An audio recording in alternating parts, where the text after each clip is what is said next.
Aleichem. Aleichem Shalom. What's your name? Mordche Friedman. Mordche Friedman. Okay, tell me what you do. I see Better Health Fitness. Yes. You look like 40 and in good shape, so maybe that's what you do. But explain. Let's tell me what you do. What we do is we focus to help people, to help anybody relating to health. In our industry, health doesn't mean just exercising. If you play ball or basketball or whatever, badminton, it's part of health. If you have a gym for kids, they call it playground, but years ago when we started, all play sets were called gyms. So it's all in the area of better health.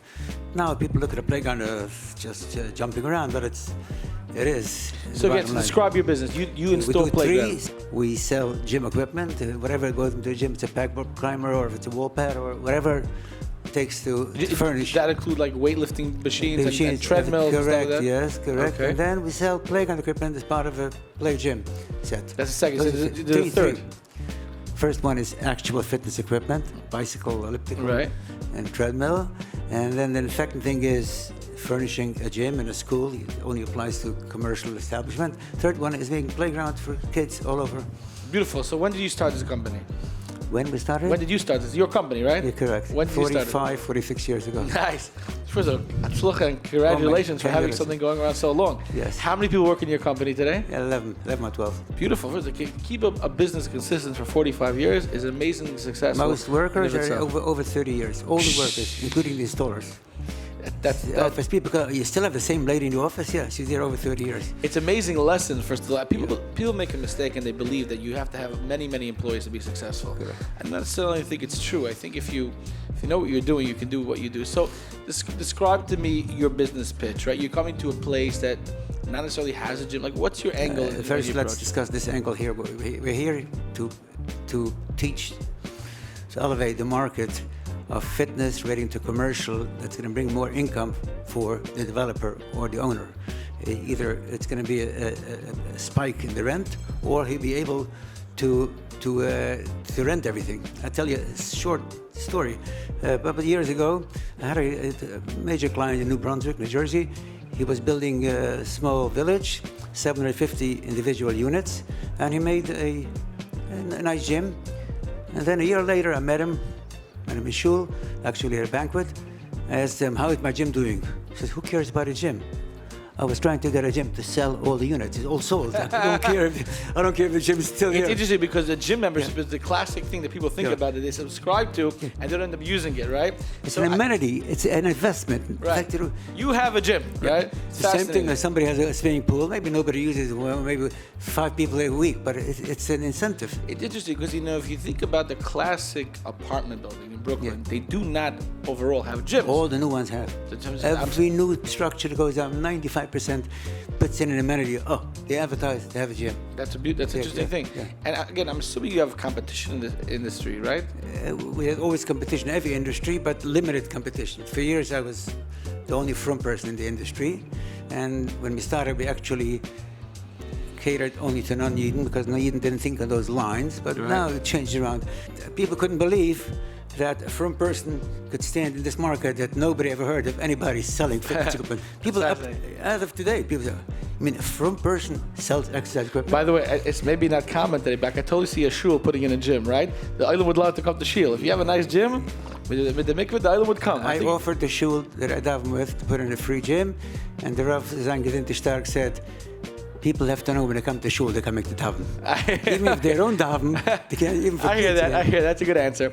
Do you deal with private individuals? Because I'm assuming we had a show. No, I'll tell you my question. People of means, they'd love to call you guys. Yes, set me up a gym. They do. You do? Yeah. We used to have for over 35 years.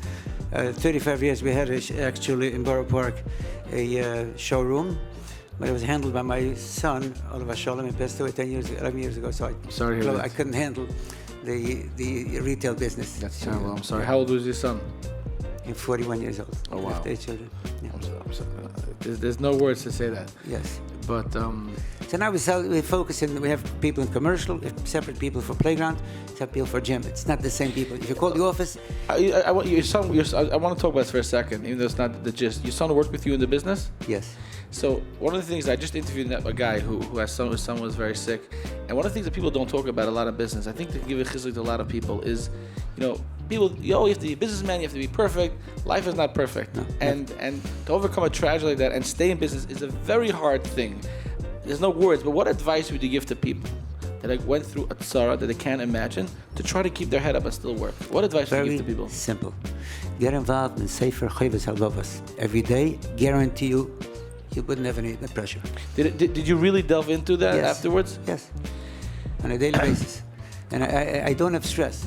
Everything, I'm convinced, nothing that I will do or not do. Coming here, let's say, to the show, is just oif my shtadlis. Even if I leave the show with not a single sale. Is this your first year at the show? No, a few years ago I attended it, but then at that point it wasn't only one roof. It was a Muncie show, upstate show. And then let's talk bottom line with your industry, right? A guy has a commercial building, 15, whatever, or 4 or 5 tenants. How much can he increase in value by bringing in a gym? And I'm assuming it would pay for itself 10 times. You're looking at probably 20-25% increase. Wow. By offering this amenity. And that's amazing. That means that whatever the cost of the gym is, it's covered at least 4 or 5 times worth. All of them have extra space in either in the basement or extra room. I went to a hotel. I dealt with a hotel, major chains, and he said, I'm only taking over one room that I used to rent for a night. But being that I have this amenity, people, they look when they go, especially when they go for vacation, they want to have. So I don't know if they don't expect too many people to use it or not. What I love about what you do is what people don't recognize. Like a guy had here earlier talking about vacuums. I think it's one of the things that people don't know they need it till they know they hear about it, right? Yes, correct. It's a fascinating thing. You're saying 25% increase, and it covers itself, 4 or 5 times, a lot more. You're making more, you're having happy tenants. It's a fascinating thing. I walked in this morning, and the first thing a man was there. It didn't look like a developer with a cap. The look didn't fit with a sport jacket.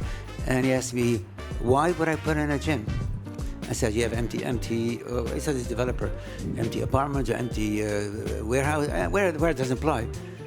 That's sort of it. Didn't say yes, no. And then I told him, do you believe you can increase the rent by amenity? That makes sense. Convinced the guy we're a bit short. That's a great sale. That's a great sale. That's all it takes. Listen, you look in great shape. You're a living example of what it means to be healthy. Do you exercise once I'm asking? Yes, I every day. Really? Yeah. What do you do? I used to have a treadmill half an hour. Now I use a bike because the treadmill I can't do anything else. So time is of the essence, and you can't double up when you treadmill. You can't do anything else unless you're looking at a video or something. But on a bicycle, especially with a back support, I have one on the floor. You can learn, you can teach, you can speak on the phone. Kane Yerbo, you're doing great. I love what you do, and it's a pleasure meeting you. Thanks for coming. Likewise.